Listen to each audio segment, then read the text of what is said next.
Hi everyone, we're on the third day and we're jumping out from Luke into a parallel passage really in Matthew chapter 1 today.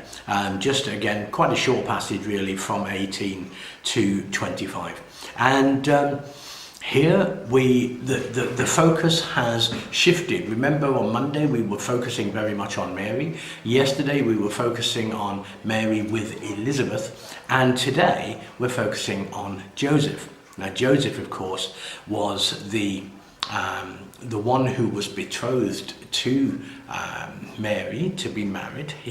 She was betrothed to him, and so he finds out about the fact that Mary is going to have a baby, that she's pregnant, and he says because he was a faithful man.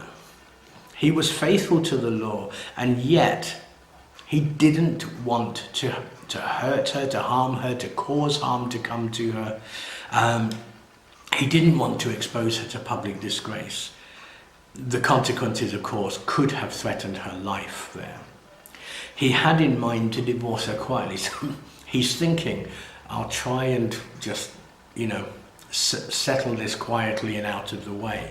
But then he gets another message from the angel. So we've got the angel again, but this time it's in a dream. And the message that he gets says, don't worry about the fact that Mary is pregnant. Don't be afraid to take her as your wife, because the one she is carrying is from the Holy Spirit. And she tells him, I say she, angels, could be he or she, couldn't they? They're neutral. But says that she will give birth to a son, and tells him the name. The name is to be Jesus. Now that's very, very significant, of course, because the name Jesus actually means salvation. The one who saves. And that ultimately is what Jesus had come to earth for, was to give us salvation.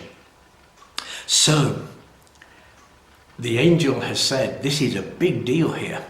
This baby is going to save the people from their sins, and confirms that this is all part of the scriptures that had prophesied this before. In Isaiah chapter 7 verse 14, we see what is being referred to here in verse 23. The virgin will conceive and give birth to a son, and they will call him Emmanuel. You might say, well, how come? Hang on a minute. Why is he called Emmanuel? I thought he was going to be called Jesus. Emmanuel is focusing on another element of who he is, because Emmanuel means God is with us. God with us. And so what is Joseph's response when he wakes up? I don't know about you, but I've had dreams and I wake up and it seems really vivid, but within a few minutes it's sort of all gone. I can't remember it. It's very rare that I have a dream that sticks in my mind. But in this case, Joseph woke up, and it says he did what the angel of the Lord had commanded him, and he took Mary home as his wife. In other words, remember what we said Mary responded with. She said yes. She said yes to God doing whatever God planned to do. And here we have Joseph also saying yes. And interestingly, it goes on to say he didn't consummate their marriage until she gave birth to a son, and he gave him the name Jesus. That's fantastic. It's very important, of course, because if he had consummated the marriage, there could be doubts as to whether this was a virgin birth. There is no doubt.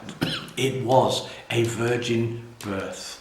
And therefore, the one who was born has come directly from God himself, Jesus, the Son of God. So I just want to encourage you again.